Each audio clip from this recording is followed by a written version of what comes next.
The best of the morning to you. This is Monday with Friday, preparing you for a better week ahead. 2 episodes ago, I said people like bad leaders. Today, I'll elaborate why it's easy for people to accept bad leaders, even when they know such leaders lack certain abilities, ethics, or morals, which would ordinarily disqualify them as leaders. Some interesting psychological dynamics transpire between leaders and people. Organizations or groups or companies or churches and entire countries, all bigger than the individuals who comprise them, are only as strong and healthy as the respect, care, responsibility, and accountability those people receive from their leaders. Most people who voluntarily join organizations or groups, and many who take their employment obligations seriously and faithfully, generally understand and respect community values and recognize the need to subjugate personal objectives to communal ones. Because a national scale is huge, those sentiments may be more fluid and diluted than in smaller organizations. When leaders don't respect community values and instead subordinate communal objectives to their personal ones, we have trouble. When people disserved by such leaders are afraid to challenge them under some misconception that this is about offending the leaders personally, they fail in their communal responsibility, and the bad leaders become worse, and the organization or group or company or church or entire country becomes more dysfunctional. Now, all this happens because in the back of people's minds is the notion that the leader is larger than the organization. People, even if subliminally, love great man leaders, messianic figures who, in their minds, are larger than life, too big to challenge and too big to fail.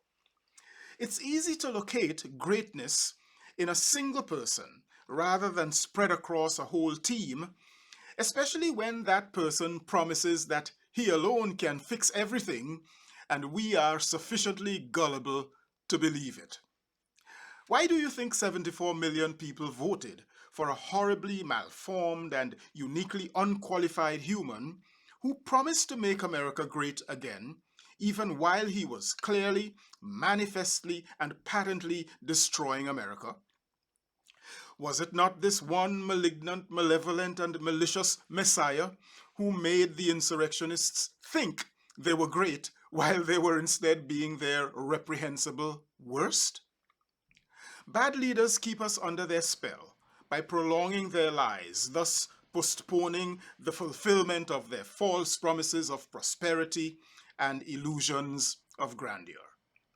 Especially if the world seems to be falling apart around us, and if those bad leaders can find an enemy, real or imagined or manufactured, to claim we are fighting against, bet your life we'd keep that bad leader as our champion. This is the fertile soil in which despots and fascists are cultivated. Another reason we love bad leaders is that they are often charismatic and, so they say, possess truth and vision nobody else has ever heard of. Why do you think 900 people followed Jim Jones halfway across a hemisphere to their deaths in a jungle? Bad leaders keep false hope alive, and we want to believe they will pull through for us, though they never will. As well, they don't always behave badly, or behave badly towards everyone or before everyone. Some people may see the toxicity and evil, while some others may not. And those who see it and complain run the risk of becoming the villain, just like the 81 million people who voted for Joe Biden are now villains accused of stealing an election. There's a psychological dance between bad leaders and their people. People hate to believe that leaders in whom they've invested hopes, money, and votes are failures. They prefer to disbelieve what their eyes and ears tell them, and they keep going instead of terminating their bad leaders.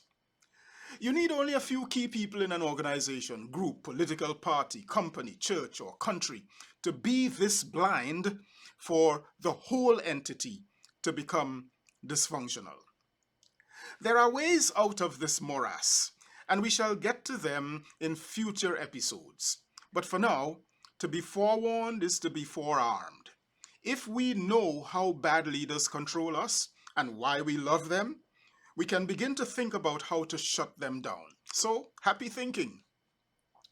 I am Michael Friday, and your week just got better. Please share this video with someone, and thanks for subscribing to my channel. I'll see you again next week. Happy Monday, all the way to Friday.